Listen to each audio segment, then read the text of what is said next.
Welcome back to the Rick Smith Show. We're here in Washington, D.C. at the People's Action Rise Up from Protest to Power convention, the first of what I hope will be many. This has been really an outstanding event, and I'm sitting here with Rashonda Young, small business owner.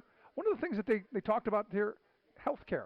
And what does healthcare mean for small business owners like Rashonda and her business, Popcorn Heaven? Rashonda, thanks for taking time for us. Oh, you're welcome. Thanks for having me. So when we see this healthcare debate, and I know there's all of this stuff going on about, the ACA is just so onerous and it's killing small business, Rashonda. What's your response? That is so false. When I started working with my dad back in actually 2006, I was looking for health care for his employees or for our employees. It wasn't about myself or about my dad, it was about them. He was covered, I was covered, but our employees were not covered. What I didn't understand coming out of a big corporate environment was that healthcare for small businesses is so incredibly expensive Oh, I because you know. have a small pool of people. We could not find anything that we could afford.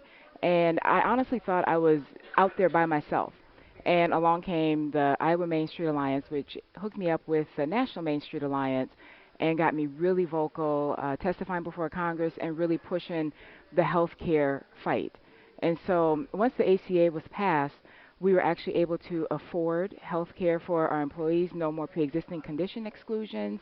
And for those who were not full-time, they qualified for Medicaid expansion, and we were and still are very instrumental in helping them if they need help doing the work to get that done each Right, year. but here's the thing. As a small business owner myself, and maybe you'll testify to this as well. You didn't get into business to do healthcare. You didn't get into business to do all of these other things. You went into business to do your business. And it's always been my view that, you know, healthcare shouldn't be tied to your job. It just makes no sense to me. I absolutely agree with you. It should not be tied to your job. It should not be that your employer has to be responsible for all of that because we do have really big jobs as business owners.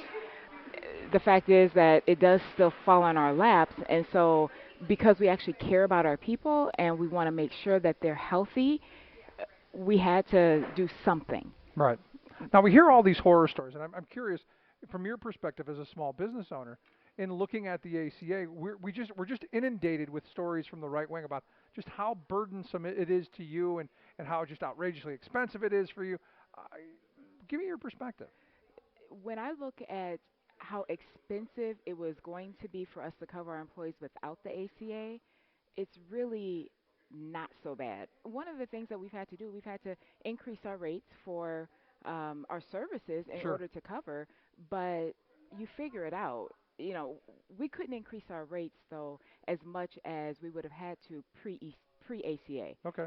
That would have lost contracts Is for us. there a way to fix this? I mean, because we hear even people on the left saying it's not perfect. We can be moving forward. Personally, I'm a single payer guy. I don't think it should be tied to a job. I don't think it should be tied to so much your income. I think it should be just a right as a citizen.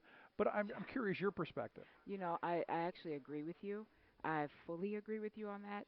It would definitely be helpful if we didn't have to focus on it. It would be helpful if we were able to allocate all of our resources back into the business and into giving larger bonuses to our employees and equipment and things that we may need. Right. That would be ideal.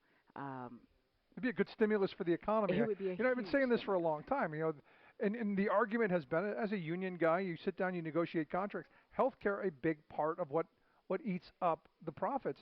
It would be great Absolutely. to get that out. I mean, because you think about the rest of the world, and we are in this global economy, and we're reminded of it all the time. But we're competing against countries where their employers don't pay healthcare costs. Exactly. And obviously that's a very unequal playing field when we're trying to compete with the high cost of healthcare. Um, but the single payer system, like I said, absolutely agree with you. It should not be tied to your employer. It should not be tied to your job. It should not be a burden when you decide to get into business to really affect your community and to provide jobs. Oftentimes people don't think of that as being one more thing that Oh they yeah. have to be looking at. So I agree. I would love a single payer What does a system. repeal mean? What does a repeal mean to you and your employees? For us and our employees, a repeal would mean that one, we would no longer be able to afford health care. We'd have the people who qualify for Medicaid expansion no longer covered. That would cut out health care for more than 60% of our people.